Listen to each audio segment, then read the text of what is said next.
कृपया हमारे चैनल को ज़रूर सब्सक्राइब करें और इस कहानी को अंत तक सुनें। हर हर महादेव दोस्तों, ओम नमः शिवाय। सावन के इस पावन महीने में मैं आपको शिव पुराण संपूर्ण सुनाने जा रही हूँ। शिव पुराण का महात्म्य हम पहले ही सुना चुके हैं। इस वीडियो के माध्यम से हम आपको शिव पुराण के प्रथम खंड विद्वेश्वर संहिता के 11वें अध्याय को सुनाने जा रहे हैं। इस अध्याय में हम शिवलिंग की स्थापना, उसके लक्षण और पूजन की विधि का वर्णन तथा शिव पद की प्राप्ति कराने वाले सत्कर्मों का विवेचन सुनेंगे। तो आइए सुनते हैं श्री शिव महापुराण की विद्वेश्वर संहिता का 11वां अध्याय। ऋषिगण बोले, हे सूत जी, शिवलिंग की स्थापना कैसे करनी चाहिए, उसका लक्षण क्या है तथा उसकी पूजा कैसे करनी चाहिए, किस देश काल में करनी चाहिए और किस द्रव्य के द्वारा उसका निर्माण होना चाहिए। सूत जी बोले, हे महर्षियों, मैं आप लोगों के लिए इस विषय का वर्णन करता हूँ। ध्यान देकर समझिए। अनुकूल एवं शुभ समय में किसी पवित्र तीर्थ में अथवा नदी आदि के तट पर अपनी रुचि के अनुसार ऐसी जगह शिवलिंग की स्थापना करनी चाहिए जहाँ नित्य पूजन हो सके। पार्थिव द्रव्य से, जलमय द्रव्य से अथवा धातुमय पदार्थ से अपनी रुचि के अनुसार कल्पोक्त लक्षणों से युक्त शिवलिंग का निर्माण करके उसकी पूजा करने से उपासक को उस पूजा का पूरा फल प्राप्त होता है। संपूर्ण शुभ लक्षणों से युक्त शिवलिंग तत्काल पूजा का फल देने वाला होता है। यदि चल प्रतिष्ठा करनी हो तो इसके लिए छोटा सा शिवलिंग, और यदि अचल प्रतिष्ठा करनी हो तो स्थूल शिवलिंग श्रेष्ठ माना जाता है। उत्तम लक्षणों से युक्त पीठ सहित शिवलिंग की स्थापना करनी चाहिए। शिवलिंग का पीठ मंगलाकार, गोल, चौकोर, त्रिकोण अथवा खटवांग के आकार, ऊपर गोल तथा आगे लंबा होना चाहिए। ऐसा लिंग पीठ महान फल देने वाला होता है। पहले मिट्टी, प्रस्तर आदि से अथवा लोहे आदि से शिवलिंग का निर्माण करना चाहिए। जिस द्रव्य से शिवलिंग का निर्माण हो उसी से उसकी पीठ का भी बनाना चाहिए। यही स्थावर अचल प्रतिष्ठा वाले शिवलिंग की विशेष बात है। चर यानी चल प्रतिष्ठा वाले शिवलिंग में भी लिंग और पीठ का एक ही उपादान होना चाहिए, किंतु बाण लिंग के लिए यह नियम नहीं है। लिंग की लंबाई निर्माणकर्ता के 12 अंगुल के बराबर होनी चाहिए। ऐसा ही शिवलिंग उत्तम कहा गया है। इससे कम लंबाई हो तो फल में कमी आ जाती है, अधिक हो तो कोई दोष नहीं है। चर लिंग में भी वैसा ही नियम है। उसकी लंबाई कम से कम कर्ता के 1 अंगुल के बराबर होनी चाहिए। पहले शिल्प शास्त्र के अनुसार एक विमान या देवालय बनवाए जो देवगणों की मूर्तियों से अलंकृत हो। उसका गर्भगृह बहुत ही सुंदर, सुदृढ़ और दर्पण के समान स्वच्छ हो। उसे 9 प्रकार के रत्नों से विभूषित किया गया हो। उसमें पूर्व और पश्चिम दिशा में 2 मुख्य द्वार हों। जहाँ शिवलिंग की स्थापना करनी हो उस स्थान के गर्त में नीलम, लाल रत्न, वैदूर्य, श्यामरत्न, मरकत, मोती, मूंगा, गोमेद और हीरा, इन 9 रत्नों को तथा अन्य महत्वपूर्ण द्रव्यों को वैदिक मंत्रों के साथ छोड़ें। 5 वैदिक मंत्रों द्वारा शिवलिंग का 5 स्थानों में क्रमशः पूजन करके अग्नि में हविष्य की अनेक आहुतियाँ दें और परिवार सहित मेरी पूजा करके गुरु स्वरूप आचार्य को धन तथा भाई बंधुओं को अभिलषित वस्तुओं से संतुष्ट करें। याचकों को जड़ यानी सुवर्ण, गृह एवं भू संपत्ति तथा चेतन, गौ आदि वैभव प्रदान करें। स्थावर जंगम सभी जीवों को यत्नपूर्वक संतुष्ट करके एक गड्ढे में सुवर्ण तथा 9 प्रकार के रत्न भरकर वैदिक मंत्रों का उच्चारण करके परम कल्याणकारी महादेव जी का ध्यान करें। तत्पश्चात नागघोष से युक्त महामंत्र ओमकार का उच्चारण करके उक्त गड्ढे में शिवलिंग की स्थापना करके उसे पीठ से संयुक्त करें। इस प्रकार पीठ युक्त लिंग की स्थापना करके उसे नित्य लेप से जोड़कर स्थिर करें। इसी प्रकार वहाँ पंचाक्षर मंत्र से परम सुंदर वैर मूर्ति की भी स्थापना करनी चाहिए। सारांश यह है कि भूमि संस्कार आदि की सारी विधि जैसे लिंग प्रतिष्ठा के लिए कही गई है, वैसे ही मूर्ति प्रतिष्ठा के लिए भी समझनी चाहिए। अंतर इतना ही है कि लिंग प्रतिष्ठा के लिए प्रणव मंत्र के उच्चारण का विधान है, परंतु वैर की प्रतिष्ठा पंचाक्षर मंत्र से करनी चाहिए। जहाँ लिंग की प्रतिष्ठा हुई है, वहाँ भी उत्सव के लिए और बाहर सवारी निकालने आदि के निमित्त मूर्ति को रखना आवश्यक है। वैर को बाहर से भी लिया जा सकता है, उसे गुरुजनों से ग्रहण करें। वैर ही लेने योग्य है जो साधु पुरुषों द्वारा पूजित हो। इस प्रकार लिंग में और वैर में भी हुई महादेव जी की पूजा शिव पद पर प्रदान कराने वाली होती है। स्थावर और जंगम के भेद से लिंग की भी दो प्रकार कहे गए हैं। वृक्ष, लता आदि को स्थावर लिंग कहते हैं और कृमि कीट आदि को जंगम लिंग। सींचने आदि द्वारा स्थावर लिंग की सेवा करनी चाहिए और जंगम लिंग को आहार एवं जल आदि देकर तृप्त करना उचित है। उन स्थावर जंगम जीवों को सुख पहुँचाने के अनुरुक्त होना भगवान शिव का पूजन है, ऐसा विद्वान पुरुष मानते हैं। इस प्रकार चराचर जीवों को ही भगवान शंकर के प्रतीक मानकर उनका पूजन करना चाहिए। सभी पीठ परा प्रकृति जगदम्बा का स्वरूप हैं और समस्त शिवलिंग चैतन्य स्वरूप हैं। जैसे भगवान शंकर देवी पार्वती को गोद में बिठाकर विराजते हैं, उसी प्रकार यह शिवलिंग सदा पीठ के साथ ही विराजमान होता है। इस तरह महालिंग की स्थापना करके विविध उपचारों द्वारा उसका पूजन करें। अपनी शक्ति के अनुसार नित्य पूजन करना चाहिए तथा देवालय के पास ध्वजारोपण आदि करना चाहिए। इस प्रकार साक्षात शिव का पद प्रदान करने वाले लिंग की स्थापना करें अथवा चरण लिंग में षोडश उपचार द्वारा यथोचित रीति से क्रमशः पूजन करें। यह पूजन भी शिवपद प्रदान कराने वाला है।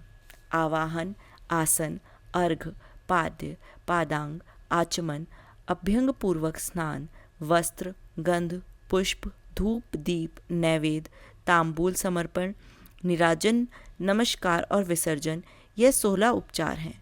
अथवा अर्घ्य से लेकर नैवेद्य तक विधिवत पूजन करें। अभिषेक, नैवेद्य, नमस्कार और तर्पण ये सब यथाशक्ति नित्य करें। इस तरह किया हुआ शिव का पूजन शिव पद की प्राप्ति कराने वाला होता है। अथवा किसी मनुष्य के द्वारा स्थापित शिवलिंग में, ऋषियों द्वारा स्थापित शिवलिंग में, देवताओं द्वारा स्थापित शिवलिंग में, अपने आप प्रकट हुए स्वयंभू शिवलिंग में तथा अपने द्वारा नूतन स्थापित हुए शिवलिंग में भी उपचार समर्पण पूर्वक जैसे तैसे पूजन करने से या पूजन की सामग्री देने से भी मनुष्य ऊपर जो कुछ कहा गया है वह सारा फल प्राप्त कर लेता है। क्रमशः परिक्रमा और नमस्कार करने से भी शिवलिंग शिवपद की प्राप्ति कराने वाला होता है। यदि नियम पूर्वक शिवलिंग का दर्शन मात्र कर लिया जाए तो वह भी कल्याणप्रद होता है। मिट्टी, आटा, गाय के गोबर, फूल, कनेर पुष्प, फल, गुड़, मक्खन, भस्म अथवा गन्ने से भी अपनी रुचि के अनुसार शिवलिंग बनाकर तद अनुसार उसका पूजन करें। कुछ लोग हाथ के अंगूठे आदि पर भी पूजा करना चाहते हैं। लिंग का निर्माण कहीं भी करने में किसी प्रकार का निषेध नहीं है। भगवान शिव सर्वत्र ही भक्त के प्रयत्न के अनुसार फल प्रदान कर देते हैं। अथवा श्रद्धापूर्वक शिव भक्त को शिवलिंग का दान या लिंग के मूल्य का दान करने से भी शिवलोक की प्राप्ति होती है। अथवा प्रतिदिन 10,000 प्रणव मंत्र का जप करें अथवा दोनों संध्याओं के समय 1,000 प्रणव का जप किया करें। यह क्रम भी शिवपद की प्राप्ति कराने वाला है, ऐसा जानना चाहिए। जप काल में मकरांत प्रणव का उच्चारण मन की शुद्धि कराने वाला होता है।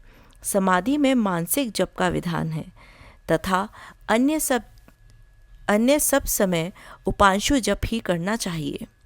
नाद और बिंदु से युक्त ओमकार के उच्चारण को विद्वान पुरुष समान प्रणव कहते हैं। यदि प्रतिदिन आदर पूर्वक 10,000 पंचाक्षर मंत्र का जप किया जाए अथवा दोनों संध्याओं के समय 1,000 का ही जप किया जाए तो उसे शिवपद की प्राप्ति कराने वाला समझना चाहिए। ब्राह्मणों के लिए आदि में प्रणव से युक्त पंचाक्षर मंत्र अच्छा बताया गया है। फल की प्राप्ति के लिए दीक्षा पूर्वक गुरु से मंत्र ग्रहण करना चाहिए। कलश से किया हुआ स्नान, मंत्र की दीक्षा, मातृकाओं का न्यास, सत्य से पवित्र अंतःकरण वाला ब्राह्मण तथा ज्ञानी गुरु, इन सबको उत्तम माना गया है। द्विजों के लिए नमः शिवाय का उच्चारण का विधान है। द्विजतेरों के लिए अंत में नमः पद के प्रयोग की विधि है, अर्थात वे शिवाय नमः इस मंत्र का उच्चारण करें। स्त्रियों के लिए भी कहीं कहीं विधि पूर्वक अंत में नमः जोड़कर उच्चारण का ही विधान है, अर्थात कोई कोई ऋषि ब्राह्मण की स्त्रियों के लिए नमः पूर्वक शिवाय के जप अनुमति देते हैं, अर्थात वह नमः शिवाय का जप करें। पंचाक्षर मंत्र का 5 करोड़ जप करके मनुष्य भगवान सदाशिव के समान हो जाता है। 1, 2, 3 अथवा 4 करोड़ का जप करने से क्रमशः ब्रह्मा, विष्णु, रुद्र तथा महेश्वर का पद प्राप्त होता है। अथवा मंत्र में जितने अक्षर हैं उनका पृथक पृथक 1-1 लाख जप करें, अथवा समस्त अक्षरों का एक साथ ही जितने अक्षर हों उतने लाख जप करें। इस तरह के जप को शिव पद की प्राप्ति कराने वाला समझना चाहिए। यदि 1000 दिनों में प्रतिदिन 1 सहस्त्र जप के क्रम से पंचाक्षर मंत्र का 10 लाख जप पूरा कर लिया जाए और प्रतिदिन ब्राह्मण भोजन कराया जाए तो उस मंत्र से अभीष्ट कार्य की सिद्धि होती है। ब्राह्मणों को चाहिए कि वह प्रतिदिन प्रातःकाल 1008 बार गायत्री का जप करें। ऐसा होने पर गायत्री क्रमशः शिव का पद प्रदान कराने वाली होती है। वेद मंत्रों और वैदिक सूक्तों का भी नियम पूर्वक जप करना चाहिए। एकाक्षर मंत्र 10,000, दक्षाण मंत्र 1,000, 100 से कम अक्षर वाले मंत्र को 100 और उससे अधिक वाले अक्षर वाले मंत्र यथाशक्ति 1 से अधिक बार जपने चाहिए। वेदों के पारायण को भी शिव पद की प्राप्ति कराने वाला जानना चाहिए। अनन्य जो बहुत से मंत्र हैं उनका भी जितने अक्षर हों उतने लाख जप करने चाहिए। एकाक्षर मंत्र को उसी प्रकार करोड़ की संख्या में जपना चाहिए। अधिक अक्षर वाले मंत्र 1000 की संख्या में भक्ति पूर्वक जपने चाहिए। इस प्रकार जो यथाशक्ति जप करता है वह क्रमशः शिव पद प्राप्त कर लेता है। अपनी रुचि के अनुसार किसी एक मंत्र को अपनाकर मृत्यु पर्यंत प्रतिदिन उसका जप करना चाहिए, अथवा ओम इस मंत्र का प्रतिदिन 1 सहस्त्र जप करना चाहिए। ऐसा करने पर भगवान शिव की आज्ञा से संपूर्ण मनोरथों की सिद्धि होती है। जो मनुष्य भगवान शिव के लिए फुलवाड़ी या बगीचे आदि लगाता है तथा शिव के सेवा कार्य के लिए मंदिर में झाड़ने बुहारने आदि की व्यवस्था करता है, वह इस पुण्य कर्म को करके शिव पद प्राप्त कर लेता है। भगवान शिव के जो काशी आदि क्षेत्र हैं उनमें भक्ति पूर्वक नित्य निवास करें। वे जड़ चेतन सभी को भोग और मोक्ष देने वाले होते हैं। अतः विद्वान पुरुष को भगवान शिव के क्षेत्र में मृत्यु पर्यंत निवास करना चाहिए। मनुष्यों द्वारा स्थापित शिवलिंग से चारों ओर 100 हाथ तक पुण्य क्षेत्र कहा गया है तथा ऋषियों द्वारा स्थापित शिवलिंग के चारों ओर 1000 हाथ तक पुण्य क्षेत्र कहा गया है। इसी प्रकार देवताओं द्वारा स्थापित शिवलिंग के चारों ओर भी 1000 हाथ तक पुण्य क्षेत्र समझना चाहिए। स्वयंभू लिंग के चारों ओर तो 1000 धनुष 4000 हाथ तक पुण्य क्षेत्र होता है। पुण्य क्षेत्र में स्थित बावड़ी, कुआं और पोखरे आदि को शिवगंगा समझना चाहिए। भगवान शिव का ऐसा ही वचन है। वहाँ स्नान, दान और जप करके मनुष्य भगवान शिव को प्राप्त कर लेता है। अतः मृत्यु पर्यंत शिव के क्षेत्र का आश्रय लेकर रहना चाहिए। जो शिव के क्षेत्र में अपने किसी मृत संबंधी का दाह, दशा, मासिक श्राद्ध, सपिंडीकरण अथवा वार्षिक श्राद्ध करता है अथवा कभी भी शिव के क्षेत्र में अपने पितरों को पिंड देता है, वह तत्काल सब पापों से मुक्त हो जाता है और अंत में शिव पद को पाता है, अथवा शिव के क्षेत्र में 7, 5, 3 या एक ही रात निवास कर ले, ऐसा करने से भी क्रमशः शिव पद की प्राप्ति होती है। लोक में अपने अपने वर्ण के अनुसार सदाचार का पालन करने से भी मनुष्य शिव पद को प्राप्त कर लेता है।